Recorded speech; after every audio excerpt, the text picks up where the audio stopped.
চিংড়ি বানাচ্ছি, তার জন্য নিয়েছি লাউ, চিংড়ি মাছ, আদা পোস্ত বাটা, কাঁচা লঙ্কা, পেঁয়াজ, জিরের গুঁড়ো আর হলুদের গুঁড়ো। চলো এখন যাই বানাচ্ছি। লাউগুলো কড়াইটার মধ্যে দিয়ে দেব, দিয়ে এটাকে একটু সময়ের জন্য সিদ্ধ হতে দেব,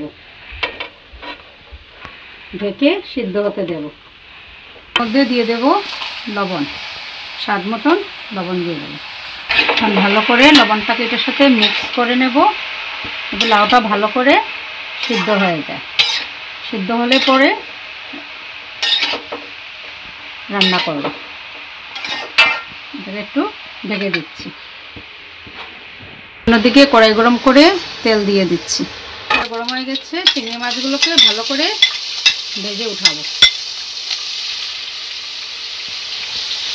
হলুদ নুন দিয়ে মেখে রাখা চামচটাকে ভালো করে ভেজে উঠাবো। মাছগুলো ভালো করে ভাজা হয়ে গেছে, এখন এগুলোকে আমি প্লেটে তুলে নিচ্ছি।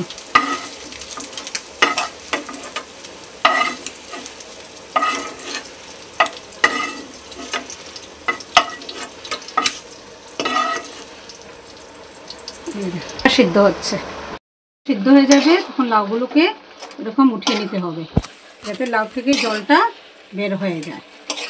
এরকম করে সব লাউগুলোকে বের করে নিতে লাগবে।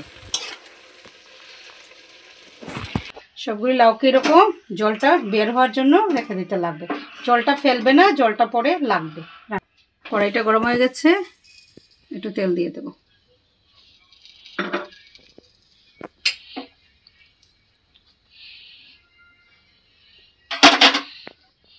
তেলটা গরম হয়ে গেছে, এখন তাতে শুকনো লঙ্কা,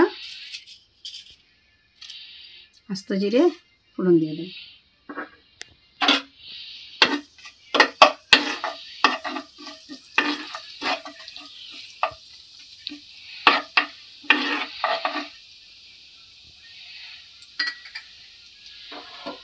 তাতে চেরা কাঁচা লঙ্কাগুলোও দিয়ে দেব।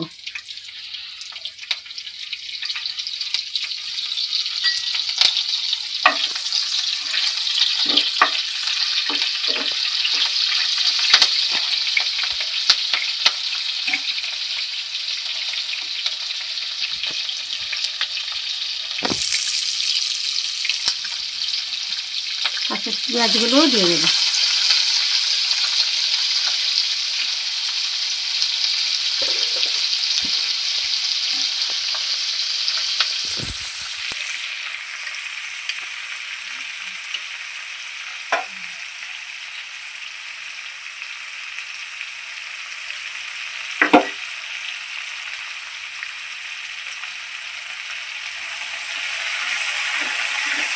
ভালো করে ভাজা হতে দিতে লাগবে।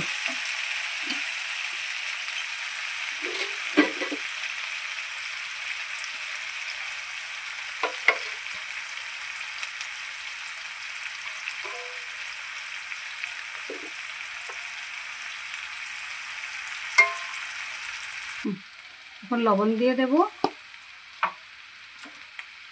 অল্প একটু চিনিও দিয়ে দেবো, করে একটু লাল লাল করে পেঁয়াজটাকে ভাজা করে।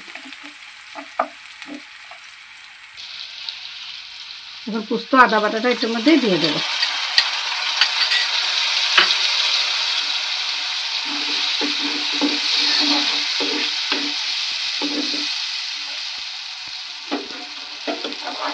এটার সাথে দিয়ে দেবো একটু মরিচের গুঁড়ো, হলুদের গুঁড়ো আর জিরের গুঁড়োটা।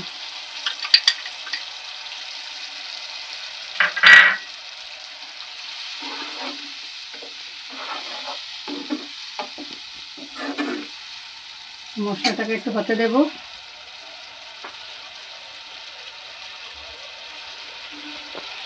ঢেকে দেবো,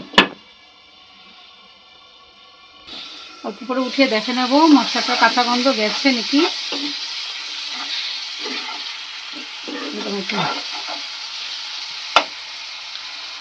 আবার একটু সময়ের জন্য ঢেকে দেবো। এখন এটার মধ্যে ভাজা করে রাখা চিংড়ি মাছগুলো দিয়ে দেবো।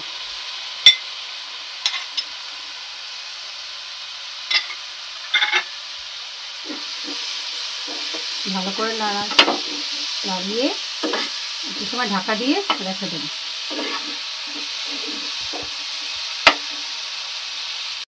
এখন দেখে নিই চিংড়ি মাছটা ভালো করে মশলার সাথে কষানো হয়ে গেছে। তার মধ্যে লাউগুলো ঢেলে দেবো।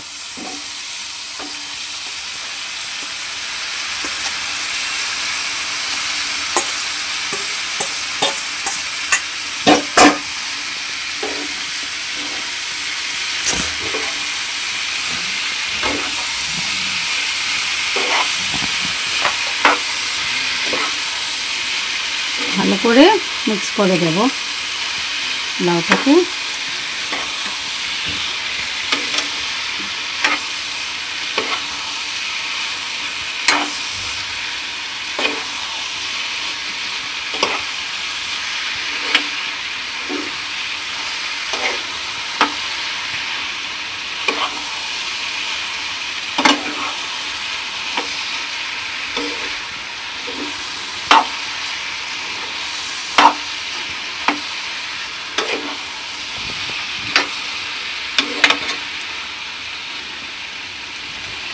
এখন ঢাকা দিয়ে রেখে দেবো। একটু পরে উঠিয়ে দেখছি। লাউটাকে এখন আর একটু কষাতে লাগবে মশলার সাথে। যত ভালো করে কষাবেন ততই টেস্ট আসবে।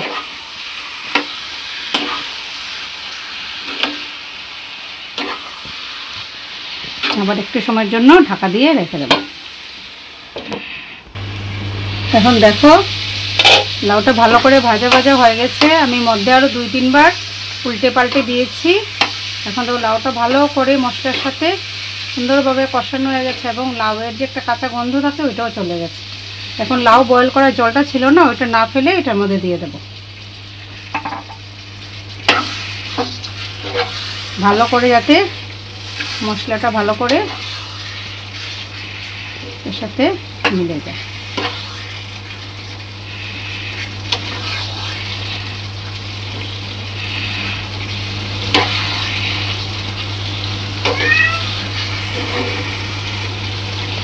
আবার 5-10 মিনিটের জন্য ঢাকা দেব।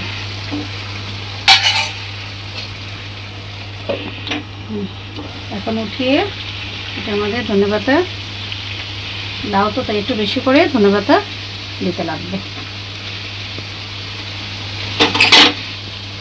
ভালো করে মিক্স করে দেব।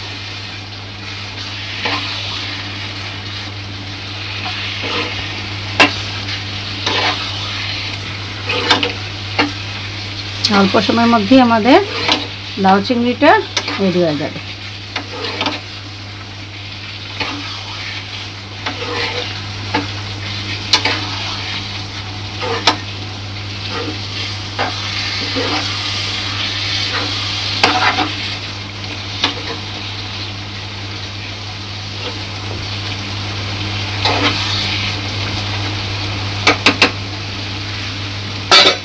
একটু সময়ের জন্য ঢেকে দেবো, স্টিম কমিয়ে একটু সময়ের জন্য ঢেকে দেবো।